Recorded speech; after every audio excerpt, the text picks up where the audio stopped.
Pernahkah Anda berpikir mengapa Indonesia memiliki 3 zona waktu berbeda, yaitu WIB, WITA, dan WIT? Mengapa zona waktu tidak dibuat tunggal saja agar lebih mudah dalam menetapkannya? Untuk menjawab rasa penasaran tersebut, mari kita menjelajah ke masa lalu.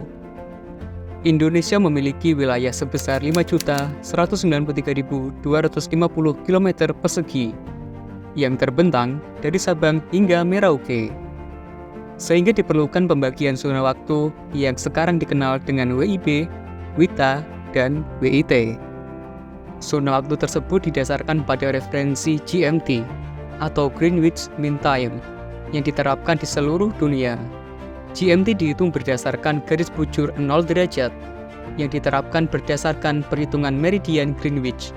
Meridian Greenwich merupakan garis imajiner yang membentang dari kutub utara hingga kutub selatan, yang melewati Inggris, Spanyol, Aljazair, Mali, Prancis, Togo, Ghana, Burkina Faso, dan Antartika. Garis meridian Greenwich atau disebut dengan bujur 0 derajat melintasi teleskop Airy Transit Circle yang berada di Royal Observatory Kota Greenwich bagian tenggara London. Tempat ini merupakan tempat bersejarah, dikarenakan sebagai instrumen observatori astronomi yang digunakan untuk mengukur posisi bintang di langit pada waktu tertentu. Tempat tersebut juga menjadi tujuan bagi wisatawan dari seluruh dunia untuk berdiri dengan satu kaki di belahan bumi timur dan satu kaki di belahan bumi barat. Garis ini sangat populer karena merupakan garis referensi bagi semua garis bujur lainnya diukur. Sebelum abad ke-17, pusat garis bujur belum ditetapkan, sehingga negara-negara dunia mengukur lokasinya dari timur ke barat tanpa memiliki satu referensi yang sama.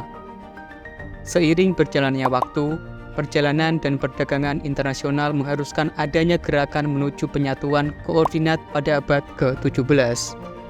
Garis bujur dapat dihitung menggunakan perbedaan waktu setempat antara dua titik di permukaan bumi, yang berarti meskipun pelaut dapat mengukur waktu lokal di lokasi mereka dengan menggunakan matahari, mereka juga perlu mengetahui waktu lokal dari suatu titik referensi di lokasi berbeda untuk menghitung garis bujur mereka.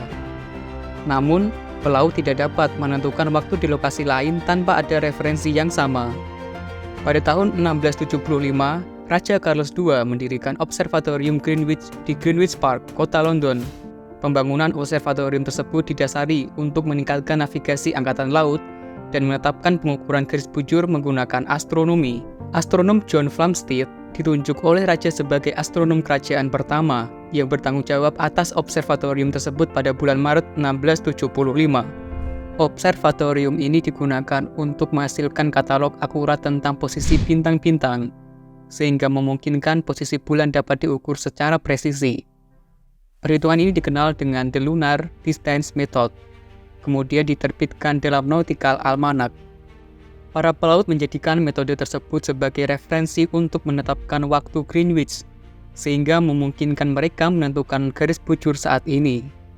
Suatu ketika terjadi bencana pada Angkatan Laut Sky-Lee, yang mendorong tindakan lebih lanjut dalam upaya mengukur garis bujur. Insiden tersebut terjadi di lepas pantai Kepulauan Sky-Lee pada tanggal 22 Oktober 1707 dan mengakibatkan kematian lebih dari 1.400 pelaut Inggris karena ketidakmampuan mereka dalam menghitung posisi kapal secara akurat. Pada tahun 1714, parlemen membentuk sekelompok ahli yang dikenal sebagai Dewan Bujur dan memberikan hadiah sebesar 20.000 euro atau setara dengan 33,5 miliar rupiah kepada yang menemukan solusi mengukur garis bujur di laut. Akhirnya pada tahun 1773, John Harrison, seorang tukang kayu dan pembuat jam dari Yorkshire, berhasil membuat solusi tersebut. John mengembangkan jam laut kronometer yang sangat akurat, yang memungkinkan para navigator kapal untuk menentukan dengan tepat waktu di lokasi geografis tertentu di lautan. Pada tahun 1884, Greenwich Mean Time ditetapkan sebagai meridian utama dalam Konferensi Meridian Internasional. Konferensi tersebut diadakan pada bulan Oktober 1884 di Washington DC atas undangan Chester Arthur, Presiden Amerika Serikat yang ke-21, untuk menetapkan satu meridian utama dengan garis bujur 0 derajat yang digunakan untuk mengukur setiap lokasi. Sebanyak 25 negara menghadiri konferensi tersebut. Dengan hasil sebanyak 22 suara setuju menetapkan Greenwich sebagai meridian utama dunia. Berikut alasan Greenwich dipilih sebagai meridian utama karena dua faktor berikut ini. Pertama, setelah konferensi Asosiasi Geodesi Internasional di Roma pada bulan Oktober 1883, Amerika Serikat telah memulai menggunakan Greenwich Mean Time untuk menetapkan sistem zona waktunya sendiri, terutama dalam operasional kereta api Amerika Utara. Alasan kedua, pada tahun 1884, sebanyak 72% perdagangan dunia bergantung pada kapal yang menggunakan peta laut, yang menyatakan Greenwich sebagai meridian utama, sehingga memilih Greenwich daripada Paris dan Cadiz tidak akan menimbulkan ketidaknyamanan bagi banyak orang. Meskipun Greenwich resmi dipilih sebagai meridian utama yang diukur dari posisi teleskop Transit Circle di gedung Meridian Observatorium yang dibangun pada 1850 oleh George Biddle Airy. Namun, implementasi di dunia tidak terjadi secara instan.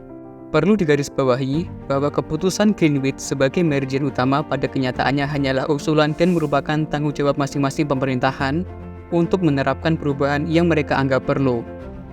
Pada 1898, Italia dan Perancis mengembangkan telegrafi nirkabel untuk menyiarkan sinyal waktu secara global. Meskipun mereka penemu teknologi baru ini dengan memasang pemancar nirkabel di Menara Eiffel, Perancis harus mengikuti hasil konferensi Meridian Internasional dan mulai menggunakan GMT sebagai waktu setempat mulai 11 Maret 1911. Meskipun Perancis sebenarnya tetap memilih untuk tidak menerapkan Greenwich Meridian. Pada 15 April 1912, kebingungan dalam menggunakan titik meridian yang berbeda menjadi nyata ketika terjadi insiden Titanic yang menabrak gunung es di Samudra Atlantik Utara yang menelan 1.517 korban jiwa. Kasus tersebut diselidiki dan terungkap bahwa terdapat sebuah telegram ke kapal Titanic dari kapal Prancis La Touraine yang mencatat lokasi ladang es dan gunung es di dekatnya menggunakan waktu yang bersamaan dengan meridian Greenwich, tetapi garis bujur yang digunakan mengacu pada meridian Paris. Meskipun kekeliruan ini bukanlah penyebab keseluruhan bencana, namun hal ini menjadi permasalahan yang perlu dikaji. Pada 1913, Portugis mengadopsi meridian Greenwich. Pada 1 Januari 1914, Perancis memutuskan untuk mulai menggunakan meridian Greenwich pada semua dokumen kelautan. Hal ini sekaligus menjadi pertama kalinya semua negara pelaut Eropa menggunakan meridian yang sama untuk mengatur waktu mereka. Selain itu, pelaut juga dapat menentukan posisi geografisnya serta menghitung posisi dan merencanakan rute yang aman. Indonesia menggunakan GMT sebagai referensi dalam menentukan waktu WIB, WITA, dan WIT. Penggunaan zona waktu tersebut telah disahkan sejak 1988 melalui keputusan Presiden Republik Indonesia nomor 41 tahun 1988. Keputusan tersebut mengatur zona waktu sesuai dengan geografis Indonesia. Sejarah penentuan zona waktu GMT sebagai referensi waktu dunia merupakan salah satu keputusan yang berdampak luas bagi seluruh dunia. Indonesia merupakan salah satu negara yang merasakan pengaruh penting dari penetapan GMT sebagai referensi zona waktu. Sekian bahasan kita kali ini, semoga dapat menambah wawasan Anda